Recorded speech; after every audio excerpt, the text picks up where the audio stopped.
So you bought that blue can, did you? You heard me say it was the unsung hero of cast iron. But now, your skillet looks like it's been dipped in maple syrup. It's sticky, it's splotchy, and you're starting to think that the internet experts were right by calling it trash. Well, hang on just a second. You didn't fail. You just missed the most important step in the process. Today, I'm giving you a proven blueprint to get that black, smooth like glass finish. The biggest mistake I see is this more is better philosophy. Now, I know us men have a tendency to overbuild things. We think a thick layer of Crisco means a thick layer of protection. But in the world of chemistry, thick is the enemy. Thick stays soft, and thick stays sticky. And whether you're a seasoned pro or you're just getting started, when you see those leopard-like spots on your pan, it's bad news, my friend. It's time to cut the noise and get precise. I'm gonna be real with you. I was my own worst enemy when it came down to using this blue can right here.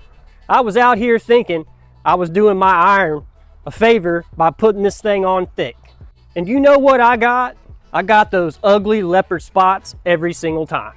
And I almost gave up on it myself until I realized it was the chemistry.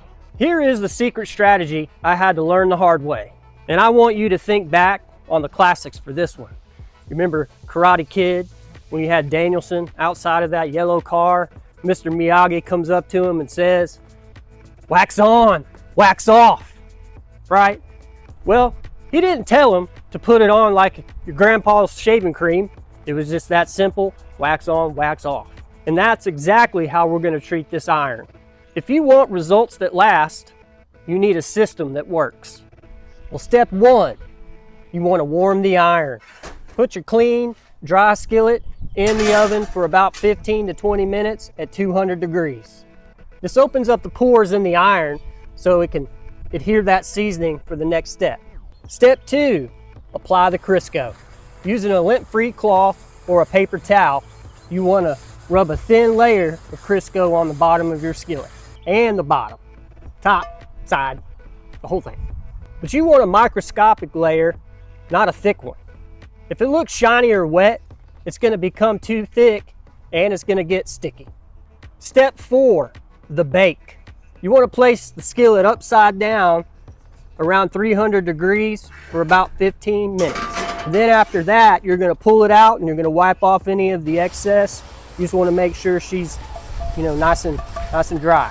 And step five, the final seasoning. This is where the fun begins. We're going to put it back in the oven between 400 and 450 degrees, and we're going to bake it for about an hour. Finally, the cool down.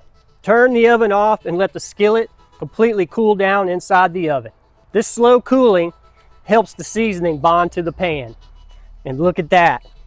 That's not grease, that's a rock hard skillet. We didn't just grease a pan, we gave it a chemical reaction. And this is the difference between a pan that performs well and one that sticks. And this is how to protect your iron for the next generation without giving them that sticky headache. No gimmicks, just the right method. And cast iron isn't about perfection on the first try. It's about discipline of the process. It's okay to get it wrong. I got it wrong, but we have to be willing to learn the right way. In life and in the kitchen, we have to learn to do small things to get big results. And let's challenge ourselves to be better men and women and expect better results. Trust the formula and be patient with the iron. And let's be better today than we were yesterday. And did your first try with that blue can turn out sticky? Tell me what happened in the comments and we'll troubleshoot it together. And I want this channel to be a hub for your questions. If you're ready to master the iron and protect it from bad advice, hit that subscribe button.